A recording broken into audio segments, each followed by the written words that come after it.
Hey everyone, so today I'm going to be melting aluminum pop cans and casting them into ingots.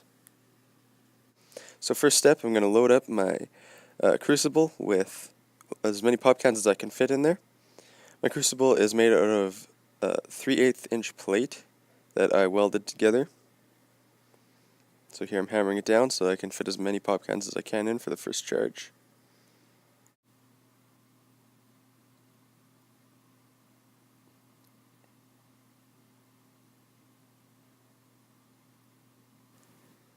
Next I'll light the forge. I burn anthracite coal, and I start my forge by lighting some charcoal and then putting coal on top. It just takes a small ember to get the charcoal to burn, and once it's going, it doesn't take too long to light the coal.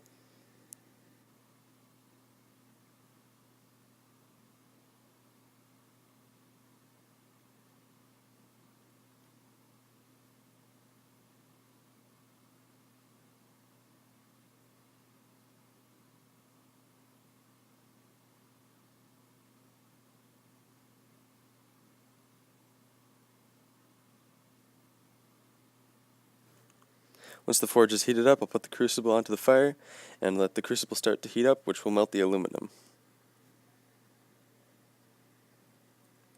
You can see I'm building coal around the edges. That way the fire will burn up along the sides of the crucible and heat the sides up as well. This adds overall more heat to the crucible to melt the aluminum quicker. Here I'm adding more aluminum. The pop cans, they melt really quickly, so I have to continually add aluminum. Once there's a bit of molten aluminum at the bottom, it's easy to just push them into the aluminum and melt them. You can see here it's starting to melt, but not entirely yet, so it's still a bit difficult to push them in.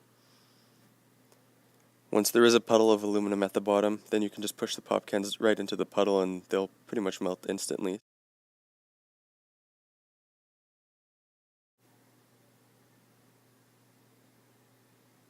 You can see here that we are starting to get a puddle of aluminum at the bottom, so you can start to push the pop cans right in. You can see how quickly they're melting. And as soon as I've pushed them down, then I'll add more and just continue the process until I have enough aluminum to do a casting.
I'll use the ingots for various things.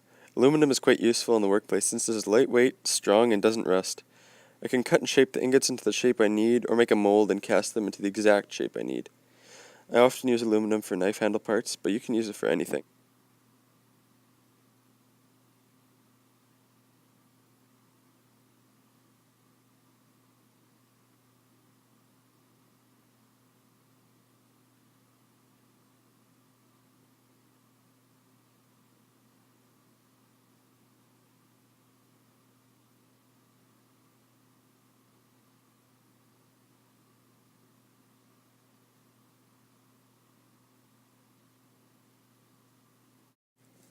Once I have enough aluminum melted to do a casting, I'll scrape the dross off the metal.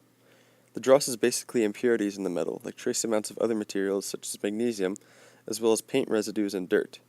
This dross is about the consistency of pudding and floats to the surface of the clean metal, which makes it easy to remove. Once it is clean, the aluminum is ready to be cast into an ingot mold. One of the downsides of using pop cans for scrap aluminum is the amount of dross. About a third of the starting material will end up being unusable.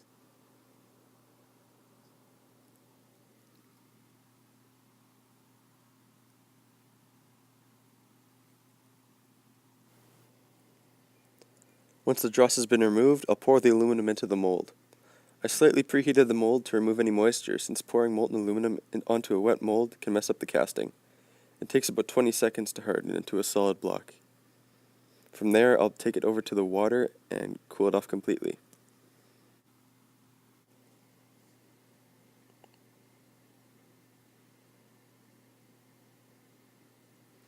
Next, I'll put the ingot mold in the water to cool it off. This makes it completely solid and also helps get the ingot out of the mold. You can see it takes a while to cool down all the way because it's still very hot at this point.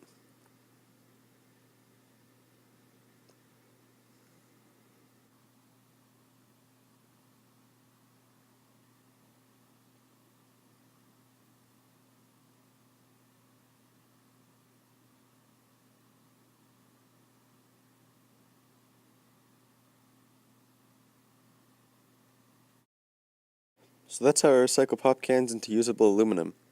It takes about 60 pop cans to make an ingot of this size, which is about 2 pounds. I'll store these until I need to use them for a project, and it's easy to use them for knife handle parts since aluminum works so easily, or if I want to melt them down and cast them into a specific shape. So, thanks for watching.